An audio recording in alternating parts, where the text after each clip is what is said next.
Nakatakdang dumating sa Pilipinas sa darating na Mayo ang 22,000 metric tons ng liquefied petroleum gas na binili ng pamahalaan sa ibang bansa sa pamamagitan ng Philippine National Oil Company o PNOC. Ayon sa DOE, in-order ng PNOC ang nasabing supply ngayong linggo lamang sa gitna ng nararanasang mababang inventory ng LPG sa bansa. Batay sa huling report ng ahensya, sa ngayon ay merong LPG supply ang Pilipinas na kakasya sa loob ng 36 na araw. Bagaman naka-order na ang PNOC, sa ngayon ay patuloy ang pamahalaan sa paghahanap ng iba pang mapapagkunan ng LPG upang matiyak ang sapat na supply nito sa bansa.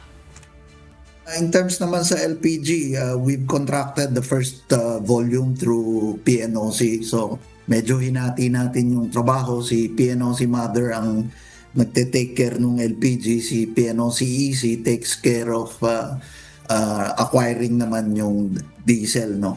So they've just signed for 22,000 metric tons of LPG.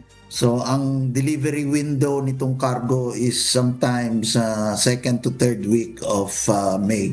So magkakaroon na rin tayo ng konting buffer stock sa LPG, but they are also